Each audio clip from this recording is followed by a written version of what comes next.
All right, so we're back here on this week's Couch Coach Live. We round out this week's round out our NFL preview. So this it's been a long time coming. It's a long time coming. We definitely gonna do the East this week. Tonight, the NFC and the AFC East. And wow, it's been a very quick 4 weeks. It's one of the things where it was like, man, month of August is gonna go. Because it was like we were sitting there just waiting. All right, training camp's gonna be here. Yeah, training camp's done. And now we're going into the week 3 of the preseason. Cut day is what? Next week? For the final 53? No, they start. The first cut. It starts because you go from 90 to 75. And then 75 to 53. Yeah, okay. 53-man roster. So, So, and much further ado, I guess we get into our starting five where Jordy Nelson, the Packers wide receiver, sustained a torn ACL of his right knee. It was sad to see because it was on the very first play of the game. Yeah. But it was funny how the Packers tried to cover it up. Oh, he just has a significant knee injury. Like, it's a torn ACL. Yeah. Most people when they say, I guess because the way he walked off the field in his own power. Still. Because you remember Rondo played a game with a torn ACL. So. Yeah.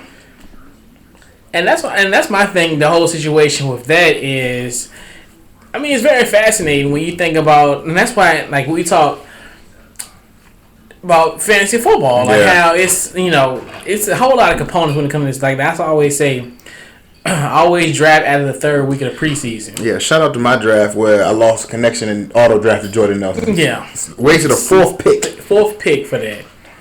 And it's one of those things, and people are talking about this whole like preseason and how they need to get rid of preseason, and to me, I just feel as though these are going to happen regardless of what you do. Yeah. I think it's just the day. Because you got like Kelvin Benjamin tore his in practice. Yeah, exactly. Just a running around. Exactly, and most of these, especially ACL injuries now, they are non-contact. Yeah. All he was catching the pass, and he didn't even have any contact. So it happens. Yeah, like Dante Fowler tore his in minicamp. So exactly. That's all helmets and t-shirts. So yeah, and that's one thing. A lot of people, a big proponent against it, but it's like I can see a Packers perspective of they, a lot of people saying, well, he shouldn't have been in the game. Yeah. Which to an extent, yes, but to an extent, no. Because you still want to kind of have those reps, even though they're still established, but you still want to establish some more cohesion offensively. Because you tweak plays in and out of each year. Everything is not the same. Exactly. One number may change. You still have to get that certain rhythm. I do think that the preseason is too long because they need to shorten it to 2 games.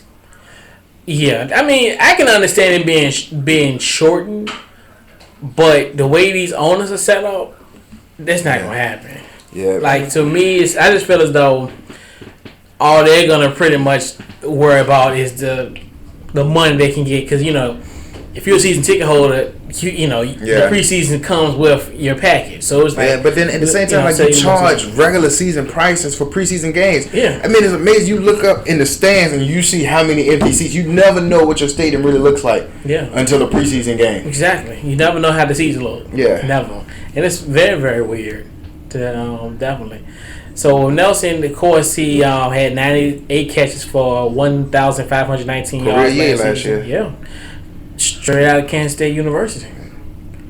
And and now I'm thinking, is this one of the type of situations does this like devalue Green Bay stock as far as going forward? I don't think so, because if you look at the history, the way the Packers have been, it's always been next man up. Because Jordan Nelson came out of nowhere. When he took over the spotlight, it was the passing of the torch from Donald Driver and Greg Jennings. So in comes Jordan Nelson. So Devontae Adams is going to be a good replacement for him. He's not Jordan Nelson. Do not mistake that. And that's what a lot of people say. And I was like one of my boys, he was talking about how they need to keep him on that side, and also let Cobb be the slot. Yeah, so you can't force Cobb into that number 1 role. So now what that team has to become is receiver by committee. Exactly. Spread the ball around. I really thought that with Jordan Nelson going down, I thought they were going to try to pick up Reggie Wayne. Yeah, and actually Reggie Wayne was signed to the Patriots today. So, Yeah, and there's probably still some wide receiver out there that probably Wes Welker. Yeah, Wes Welker, possibly. You know, who knows? Actually, speaking, we'll take a brief transition. So, former 49ers linebacker Chris Borland, he had like a look piece on the NFL on ESPN the other day. Had pretty much an interview, and during one of the excerpts, he pretty much said he was appalled by what he called at the time was an anonymous player saying something at the 2014 Rookie Symposium by stating that guys should have a fall guy in their crew to take the blame. So, of course, we live in a digital age, and they found out who's the anonymous source, and it was none other than Chris Carter. And actually, your boy Warren Sapp. And that's what was so funny, because when I heard about it Sunday, I was like, I knew it was old because Warren Sapp is not going to be invited to. Well, actually, this would have been a perfect year for him to be in the Rookie Symposium because he messed up. But I knew for sure that was. I was like, okay. And the thing with Chris Carter, he's got a known problem recently for putting his foot in his mouth. Yeah. Where he leaked out, you know, especially in today's age with, you know, with the whole training camp fight things. He reiterated to a time when he was with the Eagles and during Buddy Ryan's training camp was so physical that fights broke out all the time. It's like players would go get guns. Like, why would you announce that? Exactly. Especially what we're going through now, because and we living in the culture now where like people are, you know, carrying guns just to go out to eat and just, you know, just live their normal lives. Now, I mean, like you're saying, you're bringing in now this type of situation, and it's just like Chris Carter, in a sense, he's kind of a walking contradiction. He is. He really is. And it's more respect than one. I really lost a lot of respect for him after the whole Ray Rice situation and the Adrian Peterson thing. Definitely the Adrian Peterson. And to me, Adrian Peterson was even worse because he just made it as if, like, you know, he had that little sympathetic role and, you know, da-da-da-da-da-da. I'm like, look, you here for a reason. Yeah. Like, you know, you was here because you've been disciplined too. Yeah. Stop trying to act like we live in this society. That's why I always tell people, like, see, that's why it's like, especially with NFL guys, I think they should always stick together. Yeah. Because you gotta understand, like, it's such a, like, it's only a select thousand of people in this world that is in that predicament. Like I said, that is a secret fraternity. It's the ultimate fraternity. When you look at it from that standpoint, why not lift him when he had his problem? And to me, these guys will make mistakes. I understand we all gonna make mistakes. We all need somebody that we can trust and kind of already know what's going on in the situation. Like Chris Carter, he went from rock bottom to becoming a Hall of Fame receiver, and then it's like this man was on the verge of hitting rock bottom. I mean, honestly, if he was the other Adrian Peterson from the Bears, then he would have been out of the league. And, you know, and this, that, and the third. And the problem I have with, like, a lot of times with Chris Carter, like, the road his son had to travel, no one heard of his son. Mm-hmm. Only a true football fan knows of his son. Yeah. Deron Carter, who plays right now for the Indianapolis Colts. Yeah. And, you know, you hear stories about NFL players, fathers and sons, those relationships that they have, where the father is like the biggest advocate of the son. He's always pushing him. But yet, there were times where you would hear Chris Carter speak more about Randy Moss than his own son. Exactly. And then it's strange, like whenever Randy Moss is in trouble, the first person they interview is always Chris Carter. Yep. Any kind of negative light about Randy Moss, Chris Carter is the first one. It's almost like it's premeditated, where he leaked the story from the get-go. Exactly. But like we spoke a couple of shows ago about how some of these veteran guys who have impacts on some of these players' lives should have a special group, like a mentoring group. Yep. Like Deion Sanders can't mentor everybody in the NFL. Deion Sanders, I give the utmost respect to. He's known for mentoring those inner city guys who transition to the league. Yeah, all the Florida boys. Yeah, all of them. So how many does he have? You know, and he has his own kids that he has to take care of, and they go too. So I mean, some other players have to step up. Keyshawn Johnson, prime example. He came up in the South Central, so you know. he should be there as well. I mean, you have to make these guys are collecting retirement checks and pension checks. Yeah, they earn them, but also give back. Give back, and let these guys, exactly, give back, and don't have these little statements how I'm have a fall guy and all the type of stuff. Because there's no reason why Justin Blackman and Josh Gordon are out of the league right now. There's no way. There's no reason, and that's why you need to have the ultimate support system when it comes to these type of situations at hand. Let's have a guy to fall back and get advice from, rather than making this your best story this week. This gives you 5 minutes to talk about it. Exactly, and that's why I say the league can do a better job with this, because to me they create their own mess. To me, they are the ultimate reality show. That's like all your reality shows that you see nowadays.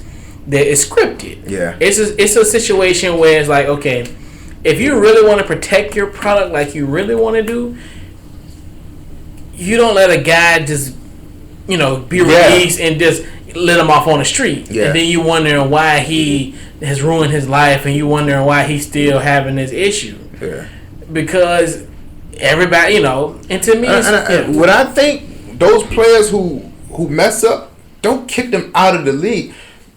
Humble them. Let them tote the chains around for a game or two. Put them in the chain crew where they're not just out in the street where they can hurt themselves even further. Yeah, and let them be a part of it. And that's my thing. It's just like maybe we should have like a 4 or 5 strike type of rule or something like that. Versus we let a guy just go. I mean, the talented ones they generally stay. Yeah. But we're talking about like pretty much those guys who you have slight potential and something that ultimately happens. I mean, that's just how it goes. But So, that's the number 3 person on your I hate list. Terrell Suggs. So the Ravens linebacker, of course, put a nice little vicious hit to quarterback Sam Bradford and call it what it was. It was a dirty hit in the first quarter of the Eagles' 40-17 win over the Baltimore Ravens. Yes, this is not a fluke, people. And of course, he was flagged on the play. Now, according to Dan Blandino, the head of the president of the referees, that the quarterback is considered a runner, and until he doesn't have the football. Now, of course, Suggs said, if you want to run the read option with your starting quarterback that has 2 bad knees, that's on you. That's not my responsibility to update you on the rule. See, first, the problem I have with this play, all right, the play happened in the pocket. Yeah. So he's not a threat as a runner. I'm sorry. It's Sam Bradford. This isn't, who your guys who are going to take off and run. You know who these guys are. Yeah, Sam Bradford ain't going nowhere outside that pocket. Exactly. And the problem I had with the play was that he attacked low. It wasn't up high. Yeah. He's not running through a tackle. Exactly. He's hitting low on a reason. And like even his comment says, with your starting quarterback that has 2 knee surgeries. Yeah, so then you're telling people, okay, know the rules. But also, why put that in there? If it wasn't a dirty hit, you knew that you were going low for that hit. Yeah, you knew you was going low so you can get to his knees. That's why, and that's my thing about the whole thing, the injury, everybody knows, that's why, Tom Brady's been on the injured list for 16 years. It's like for the most stupid stuff, he can have a flu. Yeah. Because they want to mask, what's wrong. Because if he got a shoulder or a knee, guess what they gonna get him? Yeah. They gonna get him where he's injured at. Yeah. And for him to get re-injured and for him to be out the game. But I just don't like. Just the comments alone, you got to know the rules. I mean that doesn't mean if it wasn't intentional, then you would have been more sympathetic about it. It was it was a part of the game. I didn't mean to go low. Yeah. Something that shows that you're concerned about the well-being of this other guy. But for you to just come on and blatantly, well, that's your fault if you don't know the rules. So it was a cheap shot. It was a dirty play. This is preseason football. Exactly. No Super Bowl game is on the line here. You're not one of those guys who's out here fighting for a roster spot. You're Terrell Suggs. Your place is cemented on that team. They're not getting rid of you. They ain't get rid of you. You don't have to go that hard in that type of predicament. You don't have to. in turn possibly hurt yourself by doing something of that type of nature. But like the play, like they said, it shouldn't have been a roughing the pass. It should have been unnecessary roughness. Yeah, but T-So, yeah. But he has moved up to number 3 on my hate list. So his number 1 is Russell Wilson. Yes. Number 2 is LeBron James. Yes. Number 3 is Terrell Suggs. So Terrell Suggs jumped Tony Romo. Okay. So, all right. Now I'm going to ask you a question. So if all 3 of them was in the building and you had to save just one of them, who would you save? I would save myself because I'm not gonna be in the building when the building's burning down. It's being difficult. I can't answer that question. Okay. No, I'm a Drew Rosenhaus. No comment. No comment. All right. Well, you know who I would save. Probably LeBron. LeBron James. Yeah. But anyway, so. Actually, we had some rookie quarterbacks making their preseason home debuts. We had Marcus Mariota, your future quarterback, I think. Yep, he'll be there. He'll be there. He went 5 for 18 for 59 yards with an 84.9 passer rating. When he left the game, the Rams was up 10-0.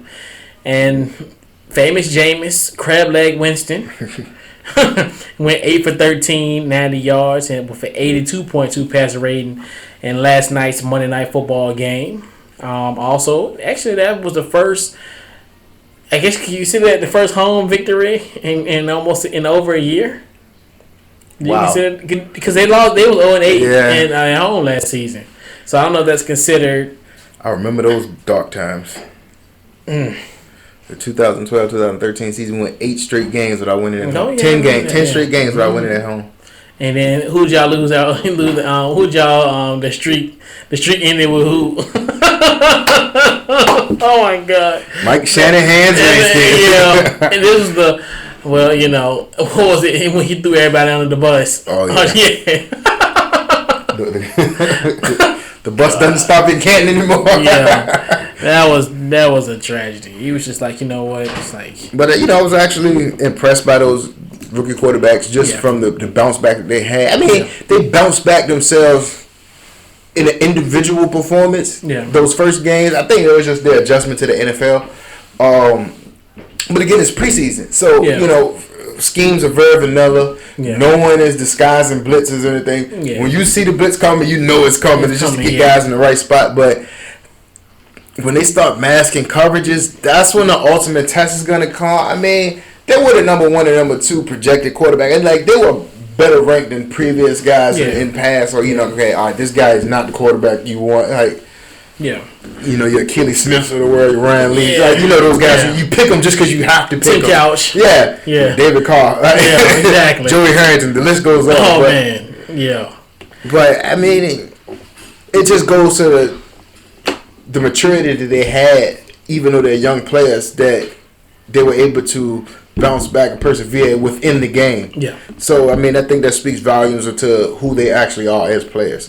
Now, I'm all for Marcus Mariota, doing a little tank job, get him out of Tennessee as fast as possible. As quick as he can. Come on the chip. Come on and get devoured by the NFC East. Get devoured by capital punishment. Is that what y'all call it? That's what y'all call yourself? Yeah, defensive line is capital punishment. Okay. Anyway. Now, back to this. We got to get into this Steve Sarkisian.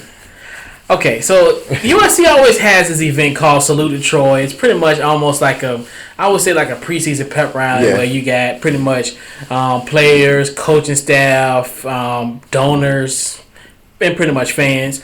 And there's about a crowd about 2,500 fans, and pretty much he pretty much had a slurred speech. I'm over here. I'm acting like I'm Sarkisian. With slurred speech is also a very profanity laced comments during that Salute to Troy event. And now he claimed that it was a mix of medication as well as alcohol, and now he's getting ready to get himself into a rehab facility. See, so I found a problem with that. I mean, not the fact that he the rehab. If he needs help, he needs help. Yeah. But I think that's his. I'm going to bow up, take the easy way out, because had he been a player. Yeah. He's dismissed from the program, hands down. There's no way around that. First of all, now you bring up the medication and alcohol. When the previous report said, I embarrassed myself in university, I'm totally ashamed of what I did. Yeah. Then the alcohol and the medications quote comes there. Now, 2 days after a PR guy has a chance to look at it, no, this is what you should have said. Yeah. Yeah, exactly. We know you used bad judgment. Yeah, I mean that's what it is, and it's just that the ugly horse has. Reared his head back in USC. So, they're finally getting over the Pete Carroll regime where, all that dark cloud over university. Now it's starting to become a new day, and then, top 10 and some certain polls. They get back to their Reggie Bush glory. Yeah, so, I mean, it's just one of those things. It's like, when is enough? When do you stop trying to protect? Because basically what you're doing is you're protecting the one person on the team that you pay the most money to. Exactly. And that's why you're right, because ultimately if it was a guy on that team that had if he spoke at the event, guess what? He'd been kicked out of school. And just like the same thing goes with the NFL. We can't kick these guys out. I mean, like you said, that just shows you how much of a numbers game that college football and all these. It's about wins and losses. They don't care about you. Yeah. Honestly. Because if it was just a regular kid, even if it was like a redshirt freshman and he was drunk and he cursed and all that, gone. And guess what happened? His scholarship gone and is going to somebody else. And now he has to go to a D3 school. Exactly. And I think the problem with the NCAA, they give the coaches too long of a leash. Like coaches can get in trouble left and right over and over again. But the leash is so much shorter with the kids. I understand the kids aren't adults. I mean, so they're going to be prone to make the mistakes that they're kids at the same time. Yeah. They're 18, 19, the first time they're away from home. And they get in trouble. It's not the end of the world, okay? You sit them down and talk to them and say, listen, you're about to blow everything. Like, some kids will bounce back. If they don't, then you got to send them on their way. But I don't believe that you should get rid of them on their first go-around. But yet, here, this coach, multi-million-dollar coach for your organization and school, who makes all of the money because the kids don't make the money. Exactly. The kids don't make an iron dime. So why does he get this big second chance? Yeah. And I'm glad you brought that back too, because think about it. If a coach getting $7-8 million, so the university don't have enough money to pay students, but you can give a coach $8 million. Yeah. It's the problem with that. Yeah. So you mean to tell me even if he got paid $7 million and you had $1 million to divvy up between 53 football players? Yeah. Well, and the college is like 80? 90. 90, yeah. No, you have 70 on active game day roster. 70, yeah. So you mean to tell me out of all those 70 guys, they couldn't divvy up $1 million out of that man's salary? And that's why I tell people, and everybody's not even just that kind of money, the endorsement deals. Exactly. That's exactly. And how they have different streams of revenue that they can have. Like, coaches get paid by the apparel companies. Yep. They get paid by most people. They have a radio show. Yep. Or they get a radio show. Revenue off of that.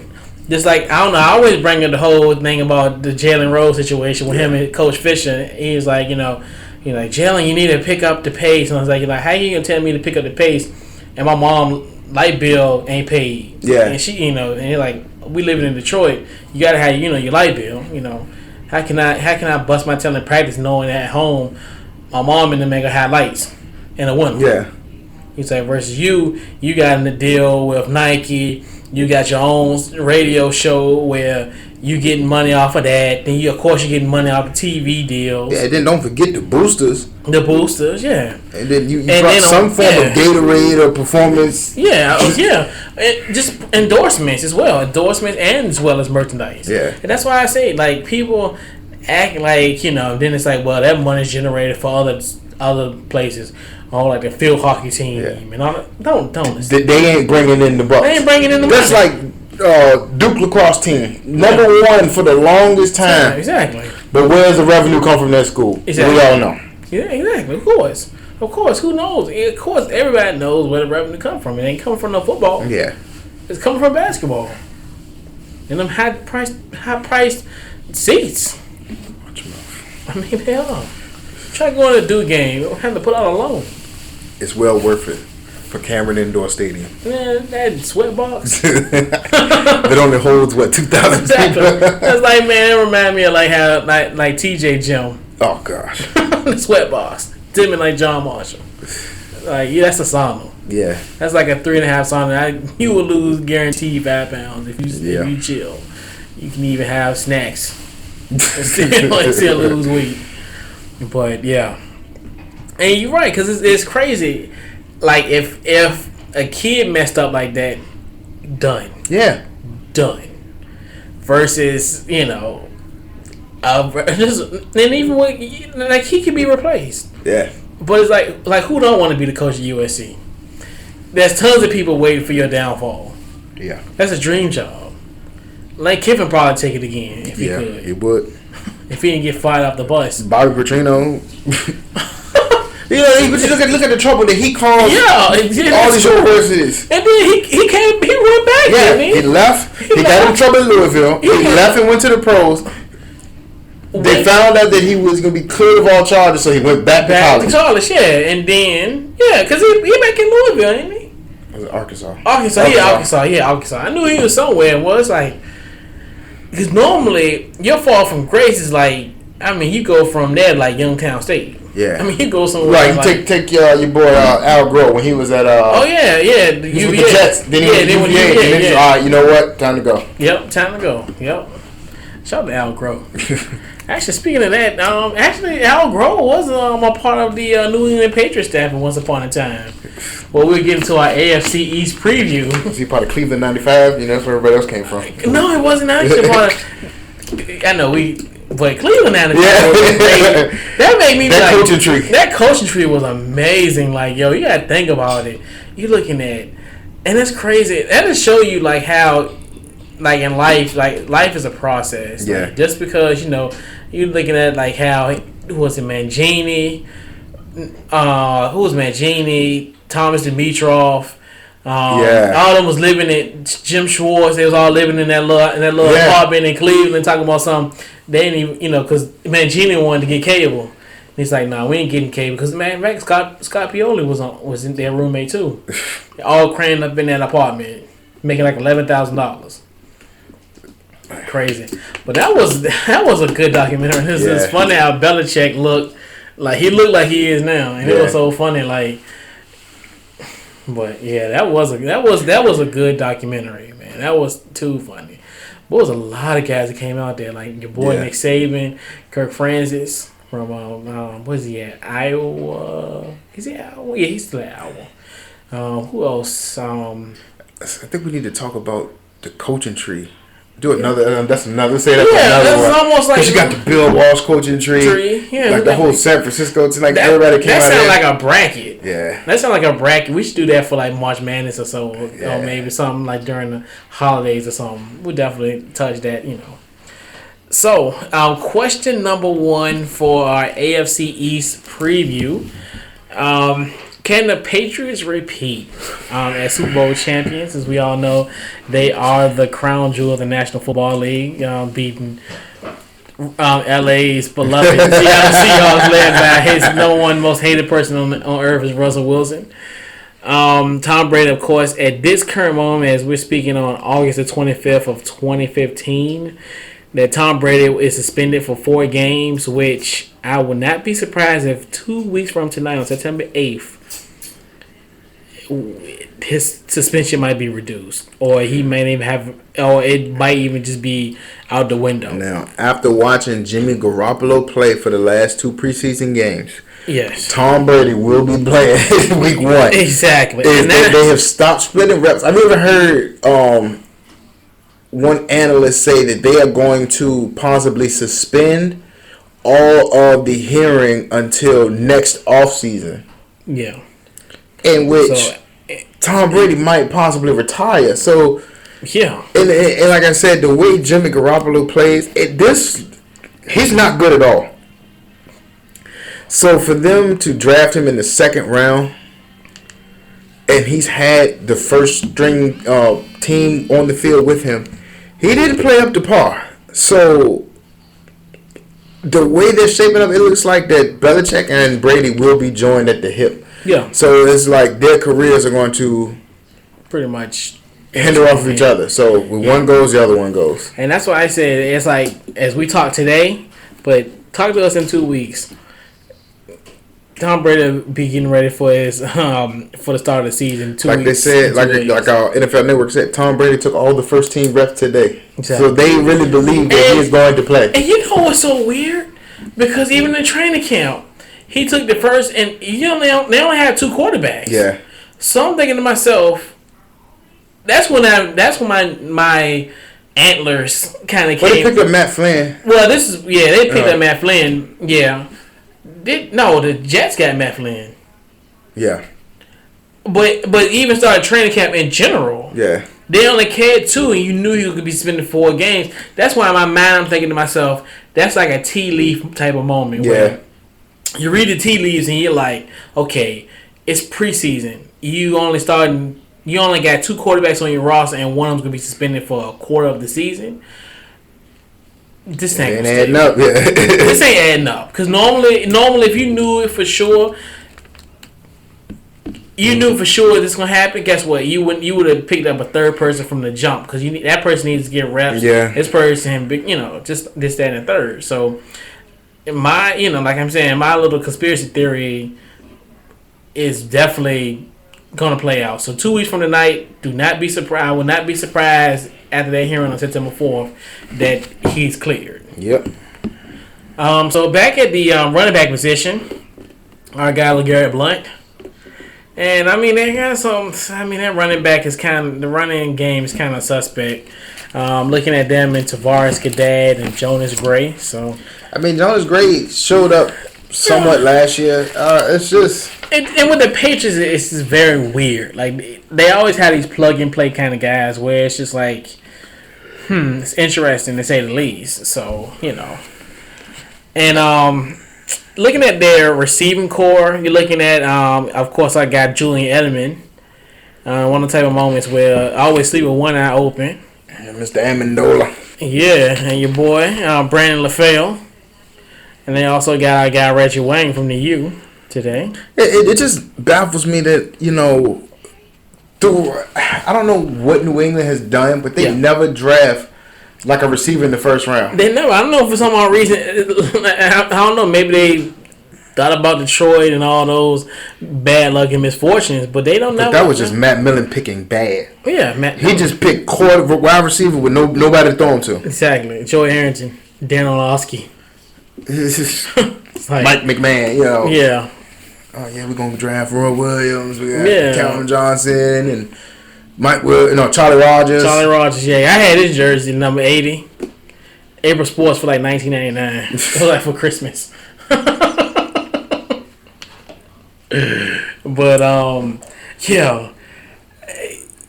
that's this receiving core, of course, and that one that's so weird with the Patriots. It's like their roster looks so gutted and depleted when you think about it. They don't have like the household names per se, but they get the job done. Yeah. And that's one thing even though I'm not a big Patriots fan or what have you, but you gotta respect what has transpired in the last 15 years.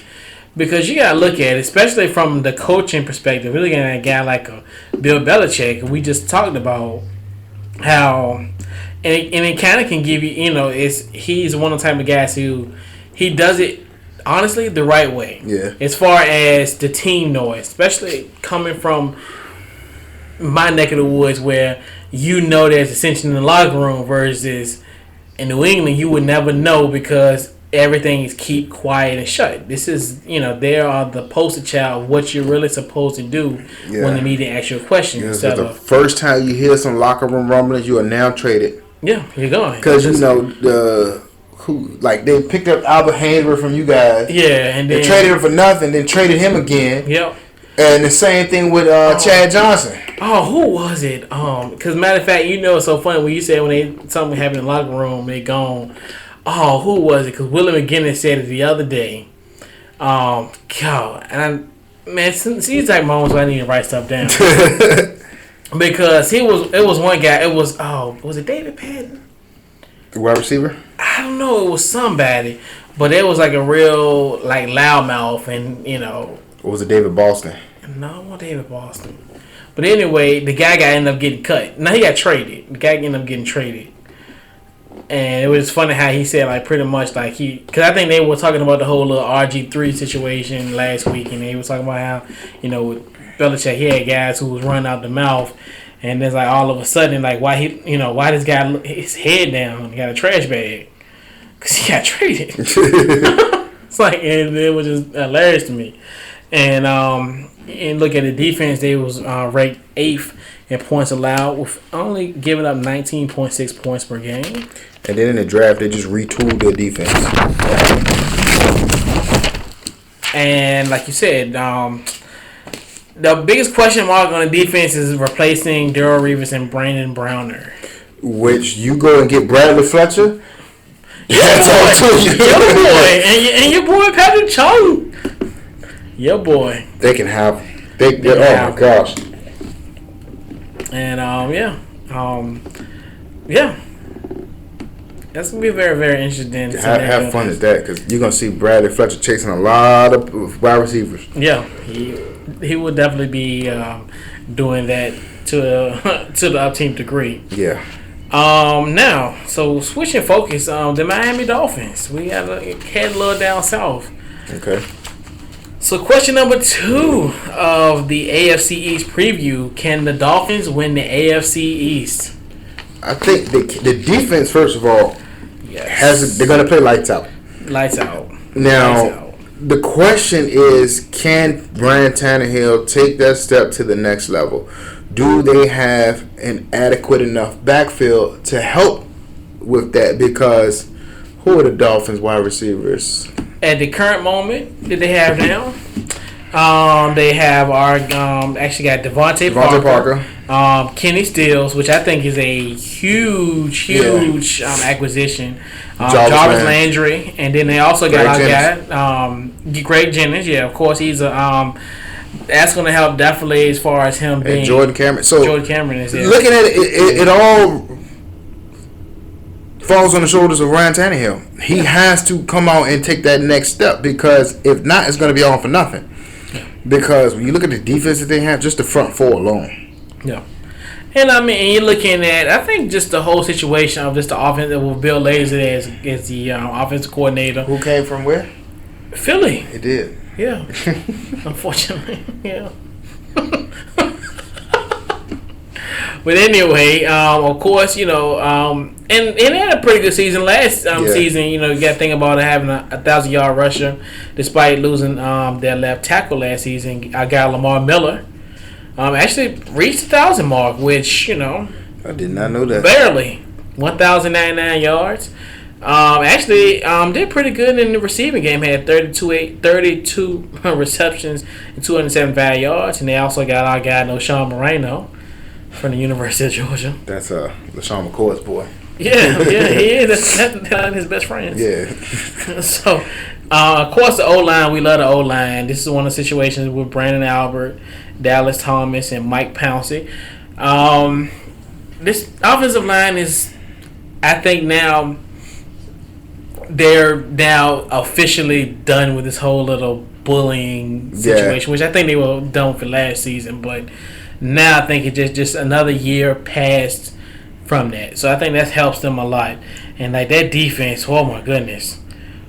Your boy Kevin Cole's scheme is gonna just obliterate opponents, and we might fall victim 2 weeks from Sunday. That's what I'm hoping on. I hope not either.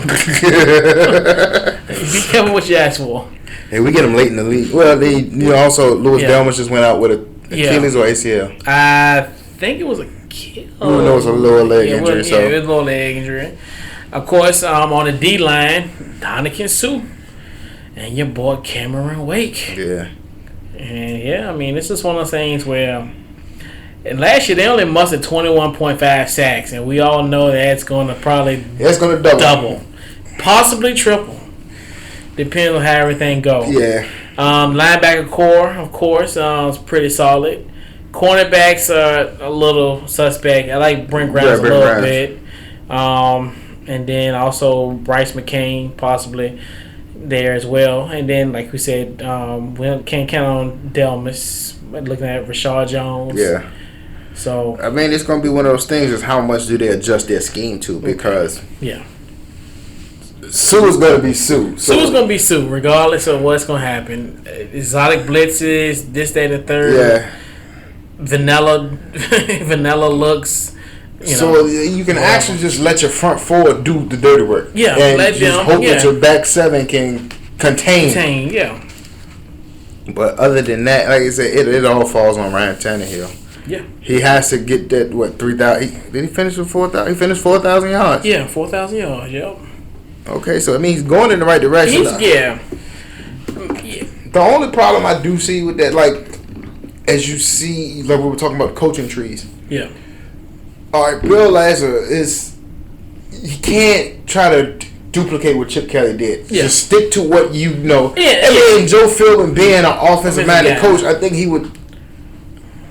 Don't make Ryan Tannehill into Aaron Rodgers. And I don't think he's going to turn him into that. And I think this is the beauty thing I like about the Miami Dolphins is this is how this team is constructed in the sense of how we kind of grew and accustomed to, especially going into our adolescence and younger, of how teams used to be constructed, where you give coaches years, you give them leashes. And now Miami's been like 8-8, 8-8. You get a quarterback who now is starting to get to a point where he can become your franchise quarterback. He's the 17th quarterback since Dan Marino. Yeah. So I think they really have their best quarterback since Dan Marino. And this is the thing about, I like how the team is they were given time. Yeah. That's one thing this kind of reminds me of how this is, and we'll do the records later, but this team kind of has a Dallas Cowboy last season type of feel for me, which is, I mean, I don't know, for some reason I woke up yesterday morning and was like, I'm falling in love with this Miami Dolphins team. Like, to me, I feel as though they're the type of team that's going to really surprise people, and I think they're going to make a nice little headway in the AFC East. So, with that said, we'll go to question number 3. Question number 3, yeah. Will the Bills end their 15-year playoff drought? Go ahead and call it number 16 because they won't be there. The boys of of Orchard Park, New York. First of all, I think Rex Ryan is a joke as a head coach. He's a defensive coordinator. Yeah. Not everybody can be like. I understand he wows over owners and things like that with his charisma, but he's not a head coach. And I think and that's the thing. The only thing I like about him, because he takes the he's like the fall guy when it comes to the organization. Like, he's a leader. He lets you know, don't come for my players, come for me. That's what I like about him. He obviously is like a player's coach. And like you said, it's kind of hard to take a guy of his caliber kind of serious, because even in the Hard Knocks, half the time I didn't take him serious. I thought of him really as a joke, as more as a authoritative figure. I mean, it's like, you gonna go off on these guys, and it's just like, oh yeah, we can curse now. Think about it, because we laugh. It's just like, how you guys gonna have hamburgers on a fucking stretch? Yeah. And cursing them out, and it's like, hey, let's go for a fucking snack. Yeah. And just start laughing. And I'm like, that's like, that's not a leader. Yeah. Like, and so this is like, and it's also like the situation when he was with New York. Like, okay, for as bad as Sanchez was, okay, he's still publicly, this is my guy. There was nothing to try to help make Sanchez better. And then you go get your wife tattooed wearing a Sanchez jersey. That lets you know where your emphasis was on the team at all times. Exactly. It was at the quarterback position, which you need to give him some situation, some help, so he can become a permanent tattoo on your wife. So you're looking at the quarterback situation, and I think what ultimately is wrong with this team, they're in the midst of a quarterback battle. Yeah. A three-way, well, a two-way, pretty much. It's either Matt Castle or Tyrod Taylor. And I'm giving the hats off to Tyrod. I think Tyrod's gonna do it. I think Tyrod Taylor is really. He has earned it. He's just earned to it. sit behind Joe Flacco. Yeah. For all those years. It's his time. It is his time. I mean, he's never. I'm not giving it to him for sticking around as long as he did. And he did get a Super Bowl ring. So shout out to Tyrod. But I mean, and then it's just like you bring in Greg Roman. So it's like, is this the Harbaugh era all over again? Because you got this loudmouth coach, and then Greg Roman. Okay, he's gonna run the ball, but you can't run the ball the same way you did with Frank Gore. You can with LaShawn McCoy. It's two different styles.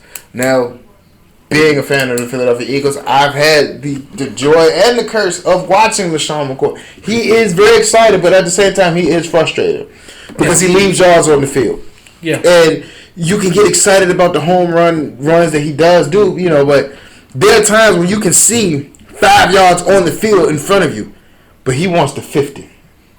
Yeah, he has that. He has that field vision that's just like it's clouding his judgment. Yeah. And then it's like, how are all these personalities going to mesh in the locker room? You've got LaShawn McCoy, Richie Incognito. You bring in Percy Harvin. IK, your boy IK. Yeah, I mean this is just gonna be something doesn't like sit Jets. well. It's like the Jets all over again. Luckily he it's all over. It's like it's the Jets all over again. I mean, you're looking at but Buffalo, honestly, they have a lot. They got a lot of pieces to this puzzle. Like this.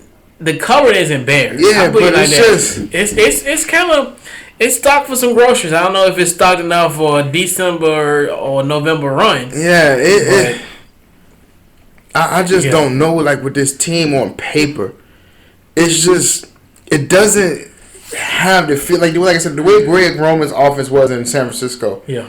He doesn't have those lunch pail guys with him. He got the glitz and glamour. Yeah, he has. Yeah, you're saying like he has. Everybody on that offense that's supposed to be in a prominent role is made for SportsCenter highlights. Yeah. Oh, and this is a perfect example. I used it. Matter of fact, I used last year. He don't have any meat potato guys. He got chicken fingers and French fries. Yeah, because everybody loves chicken fingers and French fries. You right. And I mean, but yeah, and that's one thing. It's just that of course the defensive end. I mean the defensive line they led the league in sacks last season. When you're looking at our guy your boy Marcel Darius and University of Alabama. Yes. Cal Williams, and then your boy Mario Williams. Well, he's a linebacker. But, I mean, he's a DN. They got that hybrid scheme. Yeah, hybrid scheme. So yeah. So I mean, a part of me do not want to give up on the Buffalo Bills. A part of me is like. This is a sleeper team. Yeah, but with Rex Ryan at that helm. Yeah. Yeah, it's very, very difficult. And then, it's one thing. Yeah. Like with LaShawn McCoy, like I said, I have no problem. Yeah. The way he handled. I mean. But what they did was, he was already scheduled to make $12 million this year alone. Just by acquiring him in a trade. Yeah. But then you get him, and then you go ahead and double that money on top of that. You haven't seen how he's going to perform. You just give him a pay increase. No work, no nothing. You're looking at his years past body of work. Yeah. This is a totally different scheme. Yeah. More power to him. That's all I can say. I see, yeah. It's amazing, but yeah. So, question number 4. Do the Jets have a shot to win the AFC East? Not at all. They pretty much a shot in hell. They're going to be in Christian Hackenberg sweepstakes. Yeah, when you're looking at Geno Smith, he's going to be out to, who knows. At this point, what happened 2 weeks ago. So, we're looking from 4 to 8 weeks. Yeah. And now you got Ryan Fitzpatrick, the pride of Harvard University. Actually, he's reunited with your boy Chan Gailey. During his tenure at Buffalo, he had 71 touchdowns and 54 interceptions during those 3 periods in 3 years in Orchard Park. Now, and who knows, because he's now recovering from a fractured leg that happened last December. He was a part of the whole crazy situation with Houston last year, where all the quarterbacks was getting hurt. Yeah. Which was very weird. And then also got your guy Bryce Petty, RG3 Jr. Anybody who comes from Bell is Junior. Yeah. So, I mean, with this team, this team is just, they're going to be miserable on offense. Yeah, but even with Brandon Marshall and Eric Decker, because you don't have an answer at quarterback. I'm sorry, there isn't. Is not one. There's not a solid. There's no. There's like, I mean, and you can tell that the team is already divided from the beginning. Yeah, so now it's gonna be one of those. It's got like a Buddy Ryan team.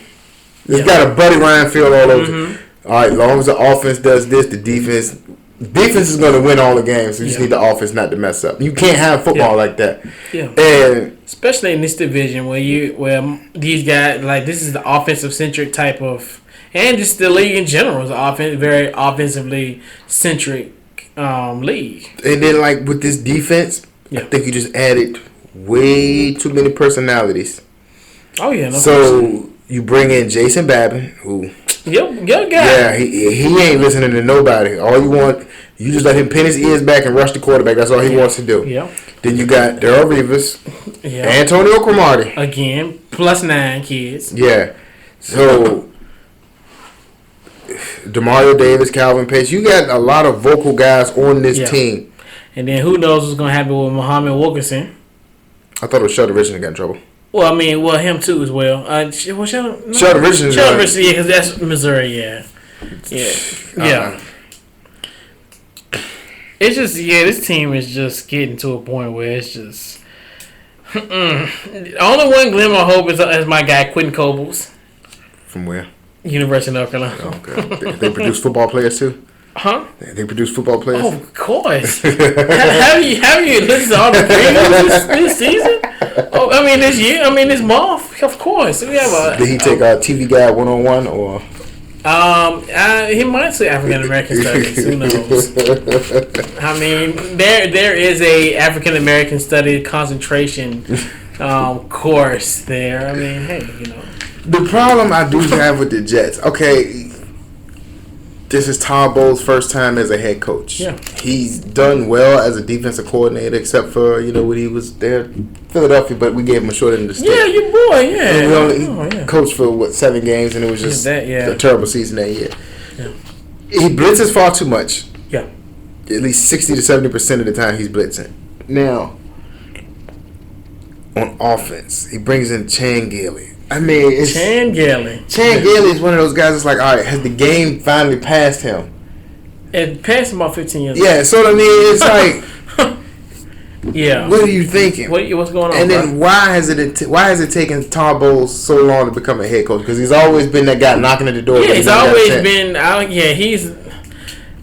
I don't know if it's because it's little Rooney Rule type of thing or what, and which I think is a joke in the verse. I think it is. It's the equivalent of an affirmative action. It's worse than that. All you have to do is interview him. Exactly, and which is you're wasting that person's time. Yeah. Because what if somebody was really interested in that individual, and then it's almost like, well, you taking this, like if you're going somewhere, and your intention is not to hire him. Yeah.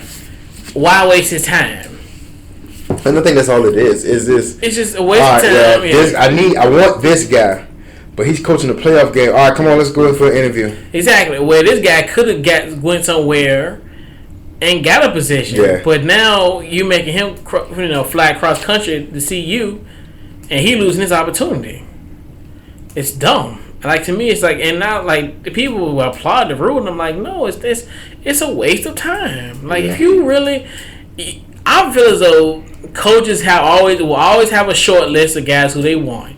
That's probably guys now, owners now, and we're looking at what 2 weeks before the season starts, that they have a short list already who they want as their coach in 2016. It's human nature. Yeah, everybody looks ahead, especially when you got new ownership or you got a new GM in place. Yeah. All right, let's get it. He's just gonna finish the year out. We're gonna get rid of him. Yeah, exactly. We're just gonna see how we're gonna ride with him, but once season over, we're gonna put him in park. Yeah, and tell him, fire him off the bus.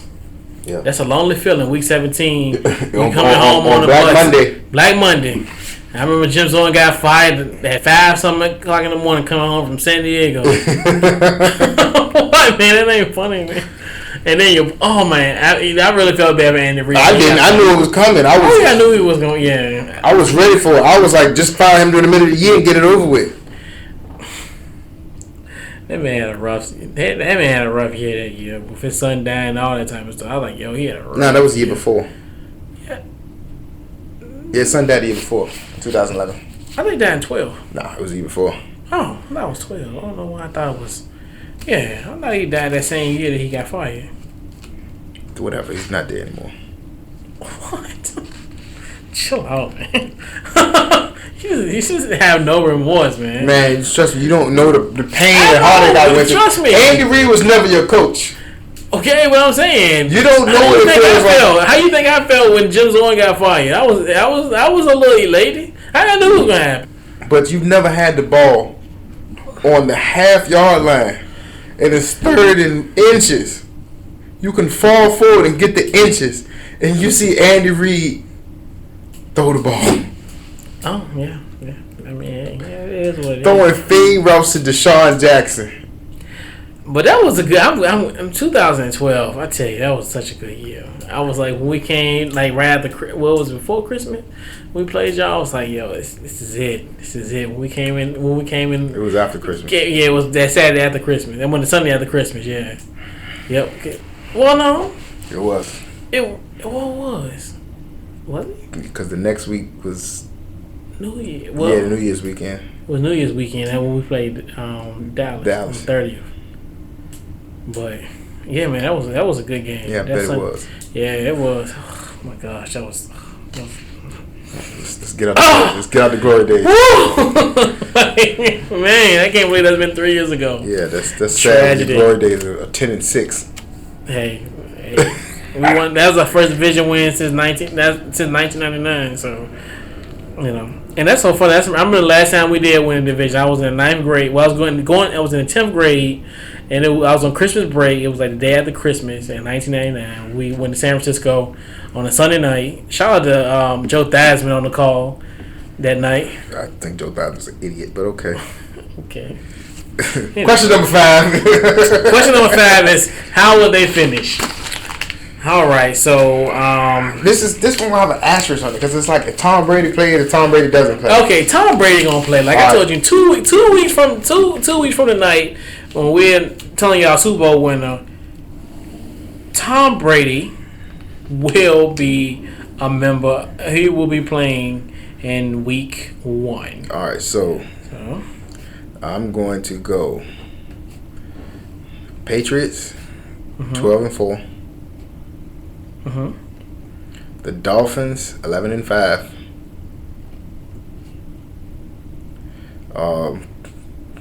Buffalo 7-9, and the Jets 3-13. Okay.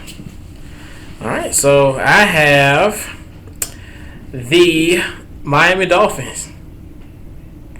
Got them 12-4. Yeah. Patriots 11-5. Got the Bills at 7-9, and I got the Jets at 2-14. Pretty much similar. Okay. Yeah, but that man, I'm telling you, man, Miami coming, man. Miami is coming. That's a Dallas Cowboy going on. So recapping the AFC, we had the AFC North, where LA had the Steelers at 10-6, the Ravens at 9-7, the Bengals at 9-7, and the Browns at 5-11. I had the Steelers at 11-5, the Ravens at 9-7, the Bengals at 8-8, and the Browns at 5-11. And we also did our AFC South, where LA had the Colts at 11-5, the Texans at 9-7, the Jags at 3-13, and the Titans 2-14. I also had the Colts at 13-3, the Texans 9-7, the Jags 4-12, and I had the Titans at 1-15. I just did that to give you alley hoop so you be ready for Mariota in 2016. I appreciate that. And also last week we did the AFC West, where LA had the Chargers winning the division with 11-5 record. Denver at 11-5 as well. Kansas City at 8-8. Cold blooded. Oakland is at 6-10. I had the Broncos at 10-6, the Chargers at 10-6, the Chiefs at 7-9, and the Raiders at 4-12. So we're going to our reserves. We got 3 stories, and then to end our 2015 NFL preview, the chicken tenders and fries are done. This is the meat and potatoes. Oh my goodness! Wow, I cannot believe we've dove into 28 teams already, and then we're gonna do the final 4, the best division there is in the football. It is, and in the NFC East. So Dalvin Cook, Florida State running back, was found out guilty of misdemeanor battery. Of course, a woman accused the running back of punching her in the face, and of course, since he didn't, he was found as far as the legal system acquitted him of the charges. He was instantly reinstated. Yeah, and of course that was going to happen. And also, we just talk about our guy Randy Moss. So, did you watch the game on Sunday? No, I didn't. Okay, well, I actually had I actually thought Dallas was gonna play. Dallas and San Francisco was gonna play on Fox, but no, they didn't. But and I got to see Pam Oliver. Okay.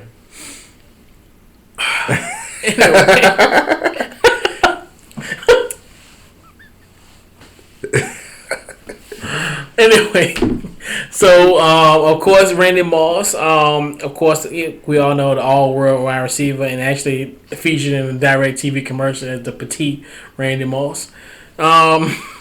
He's been out of the game for roughly 2 seasons, and Randy Moss is pretty much pondering a return to the NFL, saying that he still loves the game and that the sky is the limit, and there's a good possibility of him coming back to the league if called upon. No, just leave it alone, because then he gonna start begging like your boy Chris Cooley.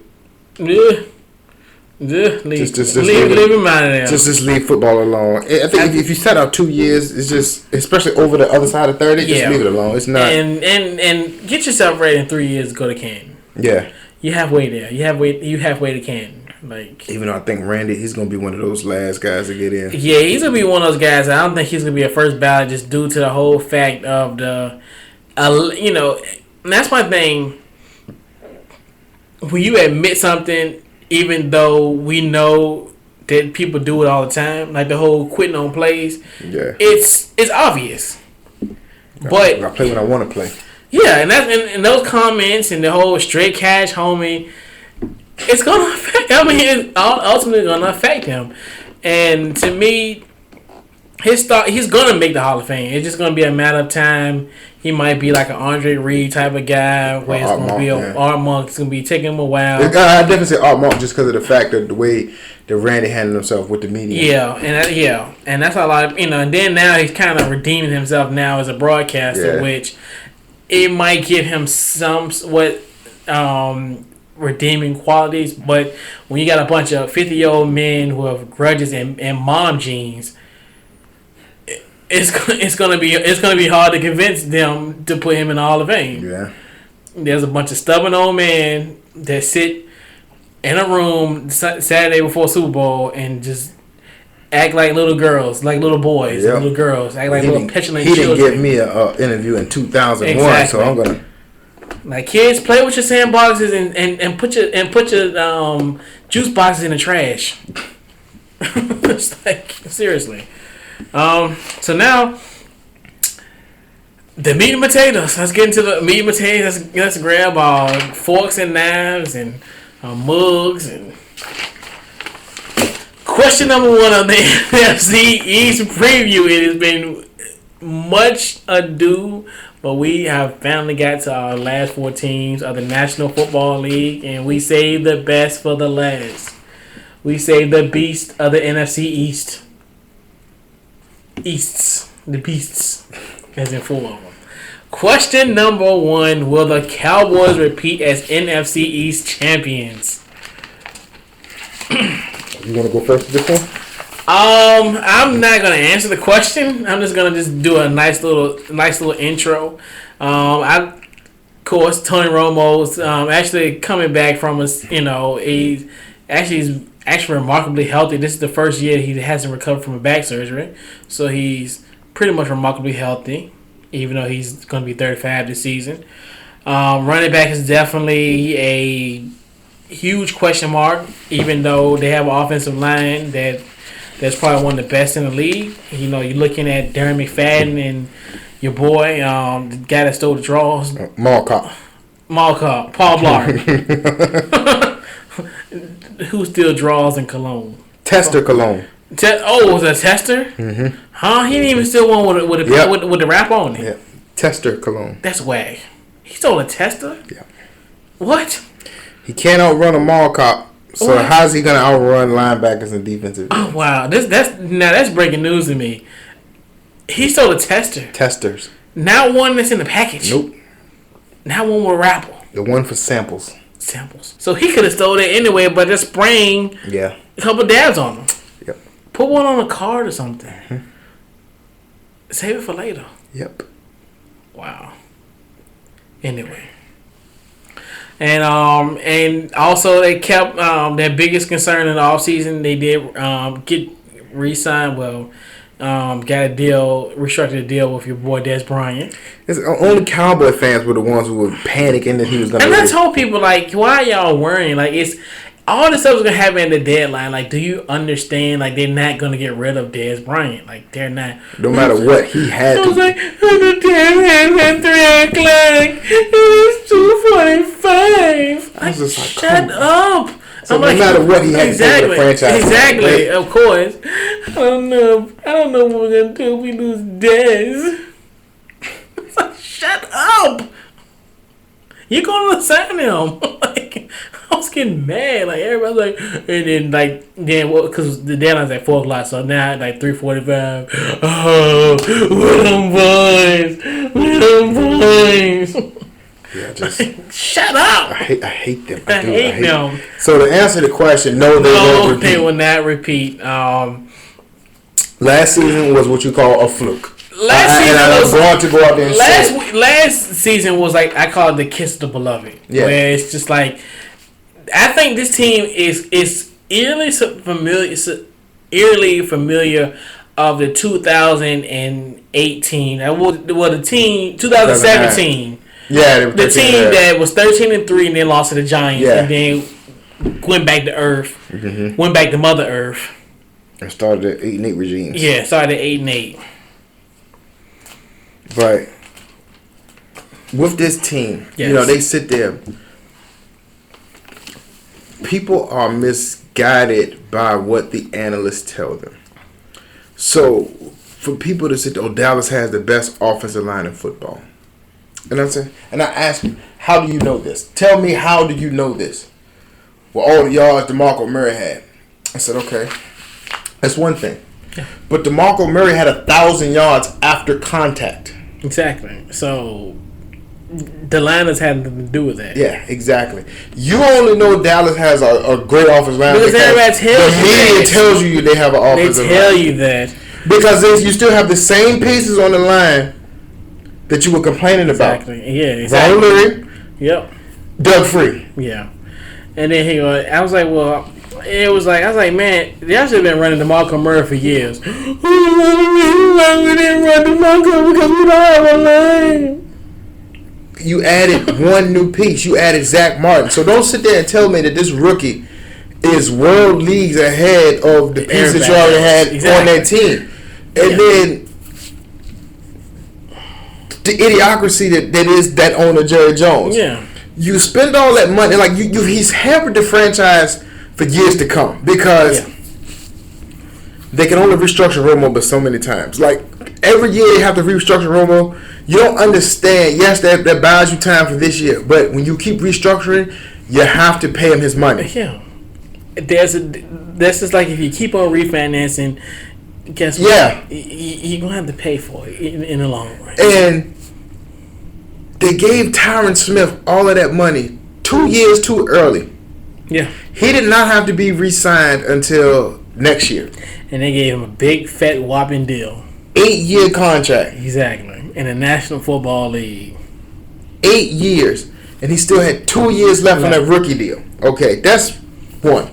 You gave Sean Lee all of that money. And then he can't stay healthy. Yeah, and he's just, and he's you restructured Brandon Carr twice. Who's supposed to be your number one corner who makes $12-13 million a year, who gets burnt like, Yeah, get burnt like your average piece of toast. So you can't keep restructuring him, so you have to pay him eventually. So if you cut him, it costs you more to cut him than it does to keep him. Okay? You got to keep this great offensive line together in a couple of years.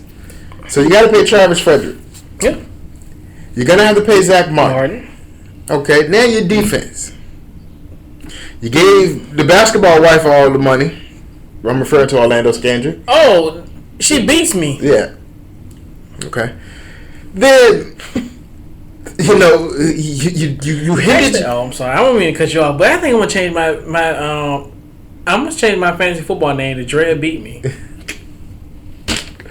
If that works for you, I'm gonna make a shirt. Dre Beat Me. If that works for you, you know what? All right, I'm sorry. Continue. And then you go out and you pay Greg Hardy, who can make $13 million this year. Yeah. Based off of incentives, who can't play the first 4 games or the 6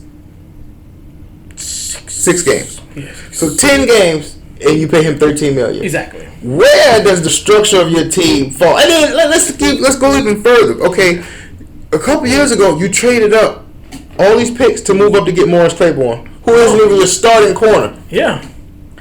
Then you take another corner, Byron Jones, who scouts have said his stock skyrocketed after the combine. So what does that tell you? That means he's a workout warrior. Yeah, he prepped himself for the combine. So that means what you saw at the combine does not translate on the field. He's a champion he's a shirts and shorts champion. Yeah.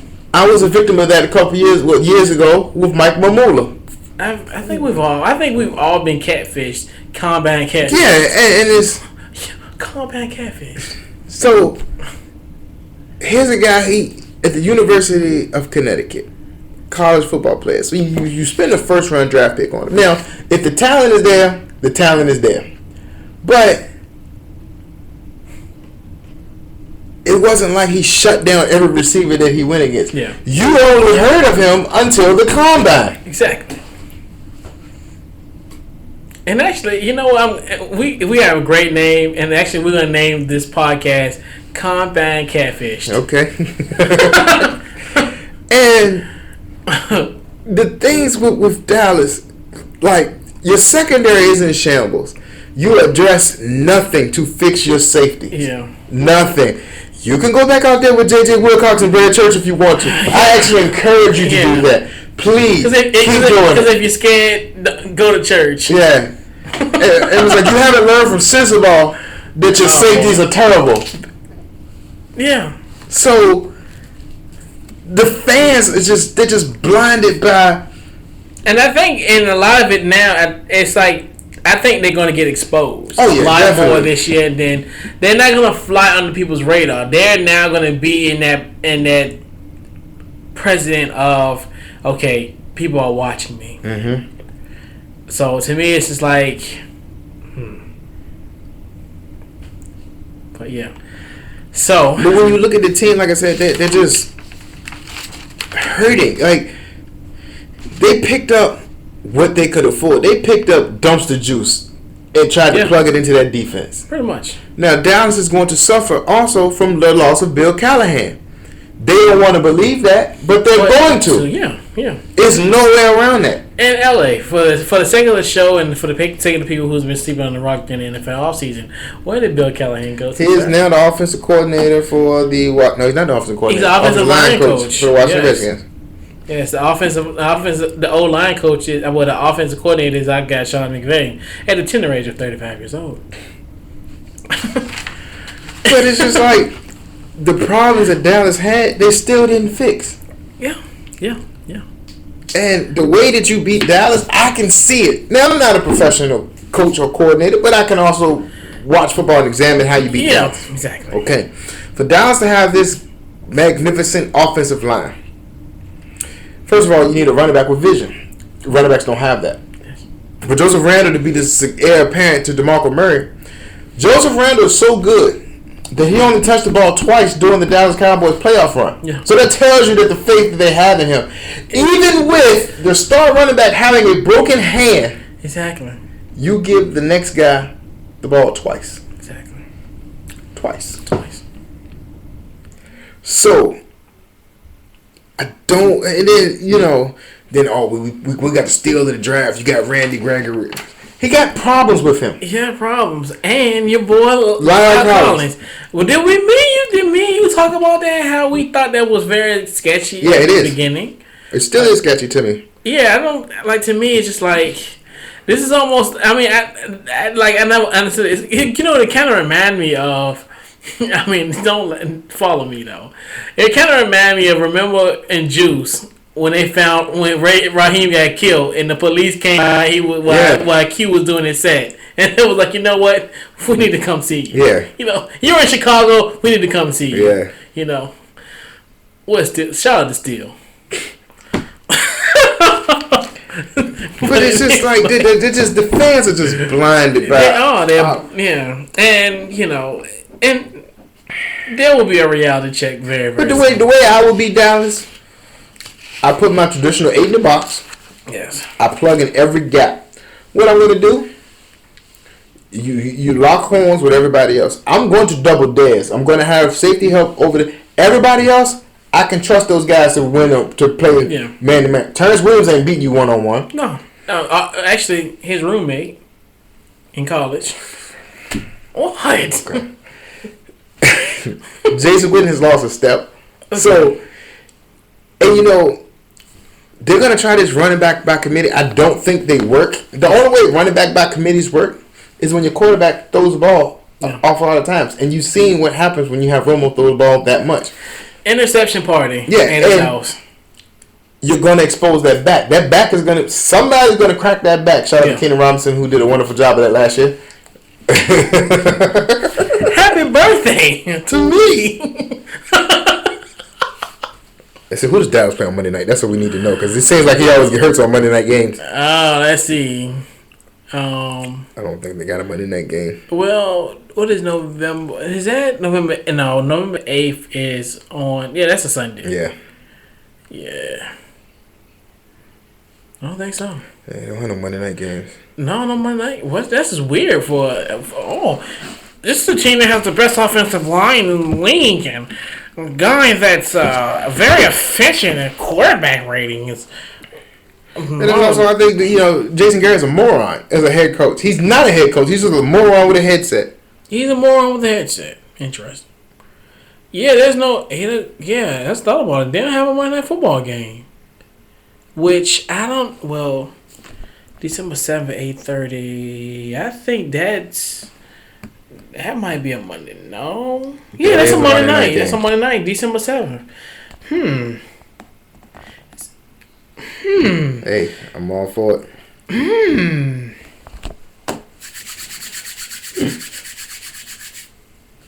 But that would be very, very interesting. Under the lights at FedEx. Cool. I take it you'll be there? Possibility. Hopefully everything works out in my favor and I'll be there. And I don't know. I can't do cold football games. In a sense. It depends. I love them. I don't. Like, I went to LC Bird in Highland Springs last year, and I swear I felt like Leonardo DiCaprio when I got in the car. I swear. It was like 27 degrees outside. And I was hyped the whole game. And I mean, I was in the stands and everything, loud and hype. And I'm like, yo, I'm about to hit an iceberg. But the thing with Dallas this year, now they have to play that first place schedule. Yeah, so you're saying, you got those Green Bay's of the world. You got to play Green Bay, Seattle. You gotta play Carolina. And, also Dallas won't be able to recreate that same magic where they didn't win, they didn't lose a road game. Like those things are anomalies. They don't happen all the time. That's what I think is stupid, because how can you win on the road but you don't win at home? That makes no sense. Yeah. Matter of fact, they had that's the 19th, because Christmas is on a Friday this year. Christmas on a Friday, so they got a Saturday night game. Yep. So they only have a But they just don't worry about them repeating. Yeah. So question number 2, and will the new look Eagles take the division by storm? And this is pretty much gonna be the LA segment. I'm gonna be right back. I'm gonna fix a sandwich. What? So not being biased, but I do, and it's just that the philosophies that Chip Kelly has brought to the team, and just the culture that he's brought. We don't have any more flashy players. Those guys are not there anymore. The guys who are on this football team are the guys who want to play football.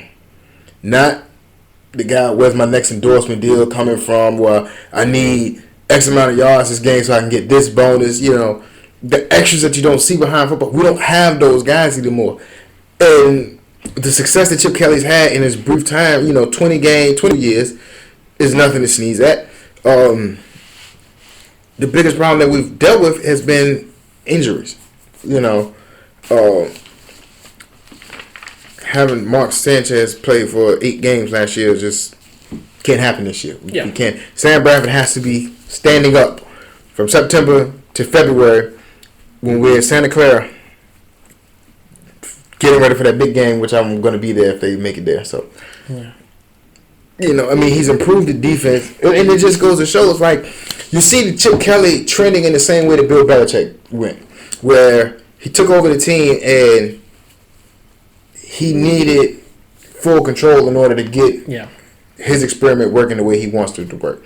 Just by looking at the 2 brief preseason games, I'm not going to say that the way we're demolishing teams in preseason is going to turn over to how we're going to do it in the regular season, but it does give you something to hold your hat on. Like the defense now this year is not the same defense that was on the field last year. Yeah. Like, you don't see people running wide open in our secondary. That, to me, was probably the hardest thing to stomach last year, just to see Deshaun Jackson got his hand open in the secondary, just running freely. Dez Bryant, same way. The only people that we could control was Beckham. That's the only person we kept in the wraps. ODB. And that's because he's not a deep threat guy. He's just he's a volume receiver. He's a volume receiver he's just a volume receiver at best. And we'll talk about them momentarily. Okay. But if we're going to run the football the way we're going to run the football, then we will be there. Yeah. Any more thoughts? I'm done. I went light on you. Okay. Question number 3: can the Giants recapture past glory? Nope. To me, it just looks like this run is pretty much primarily over. I mean, you're looking at Eli, and I don't know. Me and you were talking. It's funny how I feel as though Eli probably out the league before his brother did, which is kind of weird to say that. But production wise, it's just I see Peyton outliving Eli. I mean, not in like that type of sense, but NFL wise. And the same thing. It's just like when you look at the Giants, it's like, where do they spend their money on? Because they're not a team who pays a lot for free agents. They don't. So where is their money? I don't know. See what I'm saying? Yeah, it's like they're extremely frugal when it comes to free agency, and then you're looking at, and at one point they were thinking about signing Eli to I call it a lifetime achievement contract. Well, last year they brought in 33 free agents to that team. Yeah. So I mean, that's I'm like, Where is the money? Where's the money? Show me Because the money. are you paying guys who are just? Well, I know they paid Will Beatty, who's always hurt, and they gave John Beeson a new deal. Yeah. He's hurt now. From the U. They overpaid for Rogers Cromartie. Of course, he's I call it they bought him high and he's very low. Yeah. You know. Like I saw him when he was a member of the Eagles. I saw him walking on a football field during a play. So that goes to show what you getting. Yeah. And it's just, they shelled out the money for Victor Cruz. Yeah. But other than that, like you see, some teams have multiple guys where you can see where the money is. Yeah. Versus this team isn't one of them. They don't have, I mean, they're still paying straight hand. I mean, what are they doing? I don't know, man. He got child support to pay. So I mean, hey, he got stuff to pay. I mean, the biggest problem I see with the Giants is their offensive line. The offensive line, which I mean, even though they did get a guy in Eric Flowers, but they reached for him. Exactly, and that's why I'm like, why would y'all? And it was the 9th pick, and we like, you could have got a whole lot of value at that pick. You could have showed up a whole lot of deficiencies. Than that offensive line wasn't like your top priority at that stage at number 9. Like number 9, you could have got somebody very, very solid. Somebody that, like you need pass rushers. I mean, because of course, without JP. I mean, that was before the incident. I mean, even before that, yeah. And the thing with the Giants, they always devalue the linebacker spot. They do. They've always done it. And it's just like the linebacker, just that position it just seems like it's just non-existent. Yeah. You're looking at just the whole how it's comprised at this stage. So like you needed a free safety. Yeah. But yet you take Landon Collins. I wanted to see what Cooper Taylor was going to do. University of Richmond. Yeah. 6'5" safety. I wanted to see what he was going to put out there. And it's just looking at this team. I'm like, what are y'all doing? Exactly. I mean, I'm impressed that you taking the low road and keep doing stupid things like this. But and shout out to Kerry Wynn. He's starting to do a little something in the league. I ran into that man at the store one day.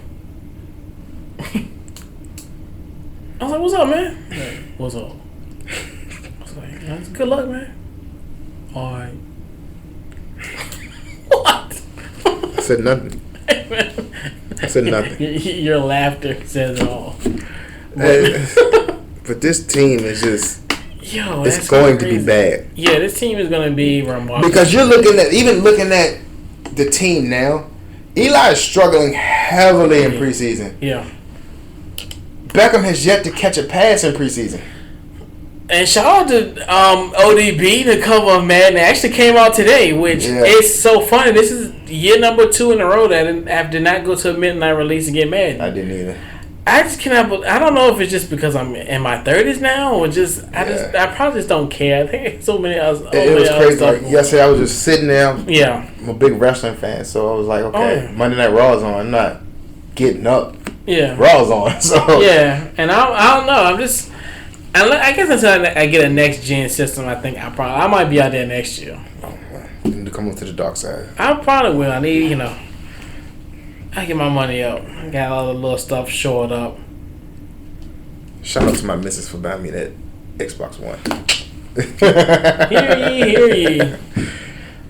But yeah, I miss those type of situations where I used to get stuff. They'll come back to you, man. Huh? They'll come back to you. I believe me. I think so too. I don't need fancy back for my birthday. What's question number 4? Let's go to question 4. I'll let you have this. No, I need somebody to buy me something. But anyway, question number 4: will RG3 survive this season? He ain't surviving preseason. Man, I don't think he'll survive preseason. Honestly, all right. So as we all know, I'm a beloved Washington Redskins fan.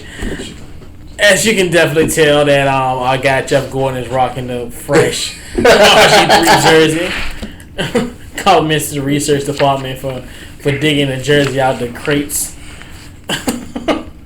But this team, oh man, this is probably one of the first years I think I'm gonna honestly be brutally honest, which is it kind of pains me. It's almost like an awkward feeling. It's almost like when you go to the doctor and he or she goes and go and fill your family jewels. But anyway, this I'm telling you, this really makes me feel so awkward. This makes me feel like this is almost like the question like, have you been sexually active? Do you smoke? Do you eat fatty foods? Like, you know what? I gotta admit, I do a lot of this Redskin team has a lot of deficiencies, especially at the quarterback position as well. And I think the whole situation with Washington, it's not even schematic. It's not. It's the front office. What is going on with the situation? We looking at a owner who pretty much coddles everybody, and even you can tell in the last couple of weeks of this whole RG3 fiasco that I'm the best quarterback in the league comments, this, that, and the third, and it's going to affect this team. And you even look at it, to me, this team is so many comparisons. Almost just like if we've known people, married couples, it's almost like this is a marriage couple. The marriage is broken. One sleeping upstairs and one sleeping downstairs. Yeah. But the thing with RG3, and like I said, from what I see, he's never had a real fair shot in the league. He didn't. Because here you had an owner who was just enamored by his skill set. Dan Snyder was smitten. Of course. By RG3's skill set. And you had a player. He had a strong arm, and he had the speed of a track star. And he was the girl at the party that everybody wanted. Yeah, and it was like, okay, if Shanahan. That's why I think Shanahan tried to downplay Andrew Luck because he wanted Andrew Luck. Yeah, and then he knew he couldn't get Andrew Luck. That's what he wanted Ryan Tannehill. He just wanted that. Functional mobility is what I call it. The Aaron Rodgers factor. You want a quarterback who can get out of the pocket and move if he needs to, but not be able to his run. Primary run. And with his situation, like I tell people, I said, man, RG3, and I tell this to everybody, RG3 is an Olympic sprint. Yeah. He's not a quarterback.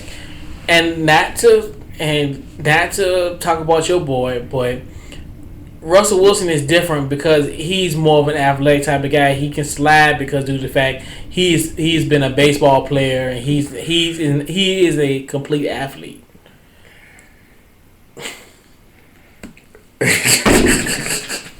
Anyway, so but it's just and I agree with you. He hasn't had a fair share because and that's the ownership, because the ownership, like I always tell you. If I'm a coach, if I'm the owner and I'm trying to get a coach for him, I want him to be invested in him 100%. I want you to like I said last week. I want you to diagram plays. I want you to diagram schemes. I want you to break down his strengths and weaknesses and how can you improve his strengths and weaknesses. Can you deal with what he's doing in the past couple, this, that, and the third, because that's the only way it's going to work, because this is the type of situation where if RG3 stays, then that means two coaches are going to be fired, Shanahan and Gruden. Yeah. And these aren't just like your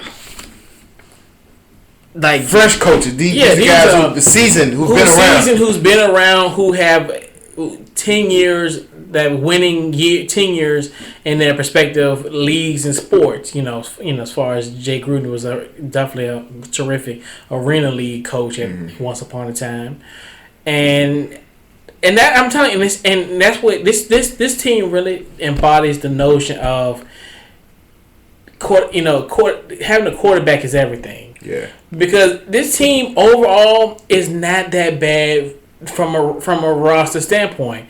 It all boils down to the quarterback position. Yeah. And that's what makes this team. That's why a lot of teams that are very low on this type of team, just due to the fact of the quarterback play and just the whole overall dysfunction of the team. And I think now it's heading into a right direction when you got Scott McLaurin coming in, which I'm very, very skeptical. I always talk to my dad like at least maybe once, twice a week. We talk, and Scott McLuhan is one of the type of guys. He has a great track record, but his past scares me. Yeah. Like, I mean, he's walked out of 2 situations. He's walked out of them. And it's not like a situation where he just got fired or whatever. He, like, Barry Robbins, Super Bowl, the night of Super Bowl type. Yeah. Like, just vanished in the night. And to me, what he has done for San Francisco and Seattle, as far as the whole drafts and being very frugal when it comes to free agent acquisitions, that it's a good sign that could that possibly happen to us, which that's to be seen. Yeah. I mean, and you're looking at now the first draft, we're looking at a guy like Brandon Sheriff who's there to man, stop laughing, man. Like I'm trying to. You saw it on film. It's preseason. And he has mastered the Ole blocking scheme in preseason. Your entire right side of your offensive line have mastered it. Yeah, but I mean, and that's one thing. Man, why you gotta laugh though, man? Like, bro, why you gotta laugh like that though? And I mean, it's one of those type of situations where I mean, you look at the line. Yeah, the line is. I mean, why? Like, what are you doing? Like, just let me talk. Man, you could have traded that 5th pick to somebody's team who had a proven veteran. You could have snagged somebody away from somebody. Yeah, I mean, but it's like they tried to plug and play. Like, first of all, you don't draft a right. I mean, you take the guy as a tackle, but then you move him to guard. This is your 5th pick. You don't draft a guard that high. You trade back to pick up a guard. Which I really wanted the guy from the Jets, Leonard Williams. Which everybody's like, well, he wouldn't have been good in your scheme. A guy that talent drops to you like that, you find a way. Yeah. You find and that's my philosophy. When you're this bad, you just get talent. Yeah. And that's what I tell people, and everybody's like, oh, you already got to show up. You can never have enough defensive linemen and linebackers. Like, you can't, like, the way we've struggled as far as sacks and getting to the quarterback, that's our problem. That's been our problem for years, is getting to the quarterback. And look what happens. Everybody runs free. Mm-hmm. And it's just, and that's why I'm saying, when you're a team that's 4-12, guess what? You get who's the best available. Yeah. Regardless, I don't care if you have more than one hole. That's just like if you have a leak in your house. This team got 15 leaks. Yeah. You gonna take care of one leak? You gotta take care of you gotta just take care of one of the leaks and let the leak take care of that one leak take care of the other 15. What? Why'd you, man, stop? Yo, chill. I didn't do anything. I did nothing. Just that laugh alone is just like, you know what? It's just like, but anyway, like we were saying, the whole line situation, tight end is definitely gonna be an issue this year. With of course, unfortunately, now Paul is hurt as well as Logan Paulson. They'll both be out for the season. So unfortunately, can't trust Jordan Reed. And you can't trust Jordan Reed. He's pretty much been. I don't even know how many games he's played for the Redskins. Probably enough to count on my hand at this stage. What? These are your words, not mine.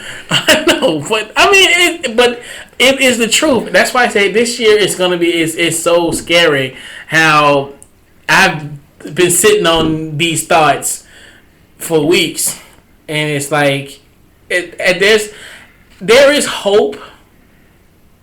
I think this is the type of situation where it's going to get worse before it gets better. And I definitely feel as though, like, the future is now for this team. Stop. Anyway.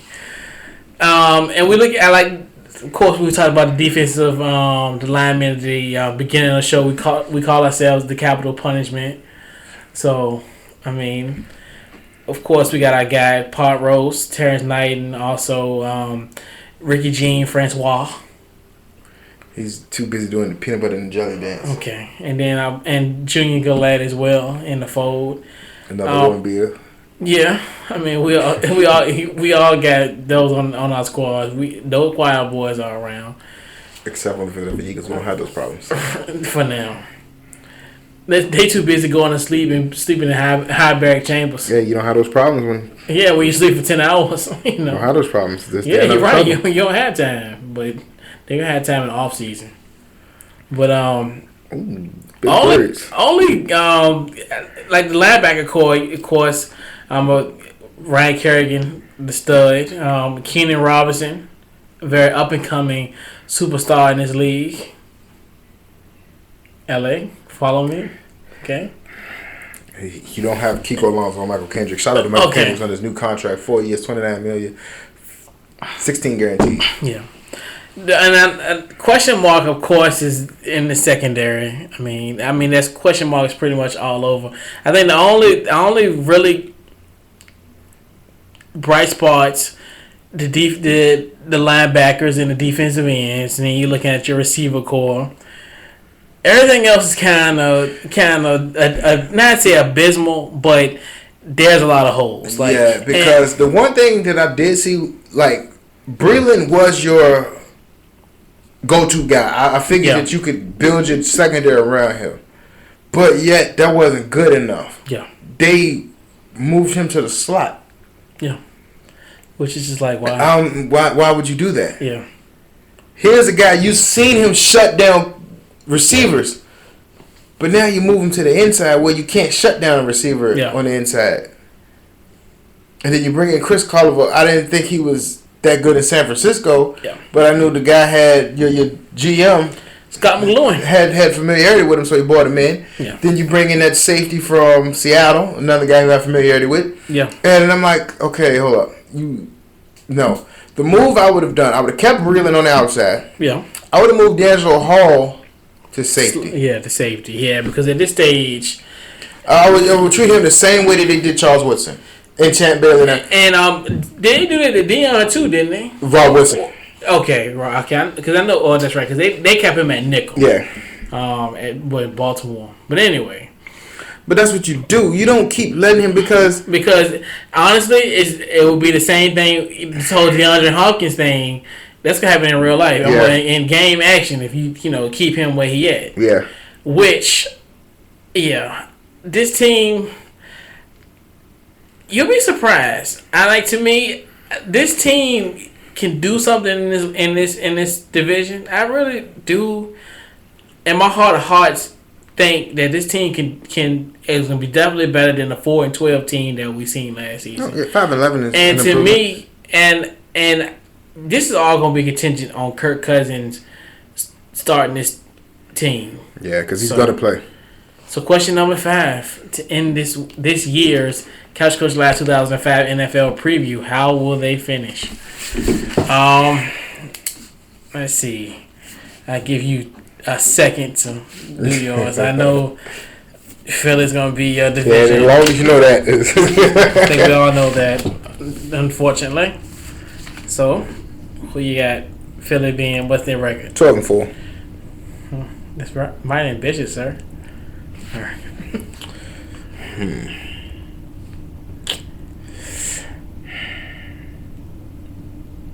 Nope. Yeah. 8-8.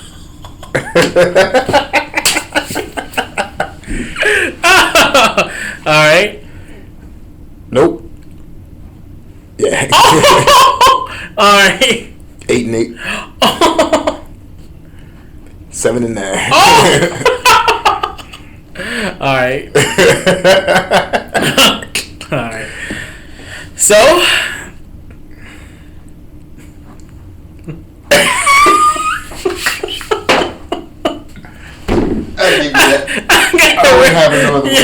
Chill out, man. I got the Redskins at 10-6. I got the Eagles at 10-6. I got the Cowboys at 8-8, and I got the Giants at 4-12. Wow. All right. Yo, I gotta play that back. It was in the hour 33-minute range. What's that? Well, when you laughed so hard, your hand came off. so round out. As we gave you our NFC East record predictions, we'll go back to our NFC North prediction where LA had the Packers at 12-4, the Lions at 10-6, the Vikings at 9-7, and the Bears at 4-12. I had the Packers at 13-3, the Vikings at 10-6, the Lions at 9-7, and the Bears at 5-11. And also in the NFC South, LA had the Panthers at 11-5, the Falcons at 10-6, the Saints at 8-8, and the Bucks at 8-8. I had the Panthers at 10-6, the Falcons 8-8, the Saints 8-8, and the Bucks at 6-10. And last week we did our NFC West, where we had LA had the Seahawks at 12-4, the Cardinals at 10-6, the Rams at 8-8, and the 49ers at 5-11. I had the Seahawks at 11-5, the Rams at 9-7, the Cardinals at 9-7, and the 49ers at 6-10. So wow, 32 teams down. So next week, what we'll do is we'll announce our playoff seedings from 1 through 6, and we'll give you our predictions for the wild card and the division. I'll just go ahead. The Eagles win Super Bowl for them. Oh, don't do that. 'Cause 2 weeks from tonight, we're supposed to do our Super Bowl picks. What are you doing? I'll just go ahead and call it. You're tipping off your hand. Right. We got 2 weeks from tonight. We're trying to make it climactic. We're trying to make it like it's a miniseries. This is almost like Power or Scandal. We want to have the season finale where everybody's going to be shocked. It's like, if you don't know my allegiance, then I was like, it's like, Huck picked the Redskins. But anyway, Orlando Scandrick is carted off the field. No way. Breaking news. Feared he tore his ACL. Oh my gosh! So he'll have a lot of time with basketball with him. Yeah. Wow. Dang. I'm telling you, man. And I told people football used to be a broken leg, broken arm. It's no more at all. It's the ACL. And I tell people, I think it's nutrition. Yeah. Because like a guy, they had a scientist on like not that Dan Patrick, Rich Eisen show, and they say how like most like sugar gets in, like that's why I see a lot of guys now have Tommy John surgery because they said something. So one of the ligaments in there is like when you have sugar, it like destroys one of it and it messes you up. He's like you got to think about those athletes who drink Powerade all the time and drink Gatorades and they're loaded with sugar, and it's like they drink those and it's just like that sugar breaks their bones. I'm like, wow, that's crazy. It's just debilitates their bones. The first time I ever heard of an ACL injury had to been in '98. It was the Terrell Davis and Jamal Anderson when they both tore their ass. That's the first time I heard of an ACL. Yeah, and first one I heard was Vinny Testaverde, because remember when Keyshawn Johnson started crying? It was like that one. Man, I gotta look that up on YouTube. But yeah. So, any final words before we head on out? Nope, not at all. Who do we got? We got the Packers this weekend. Yeah, Jordy Nelson-less. But I wanted Jordy to play so I could see how my secondary really, pan out. And next week we'll be in a new home. So next week you will be actually live on 101.1 The Fam. That's going to be 1011thefam.org or also thefamradionetwork.com. Tuesdays from 7 to 9. And it's going to be pretty much our permanent home. Okay. So we'll be in the heart of town. So definitely look out for us. We'll be making some major moves in this fall session here. It's Couch Coach Live, and we'll be back next week in the new home. Goodbye, Man Cave. Go Birds. This is General Corn.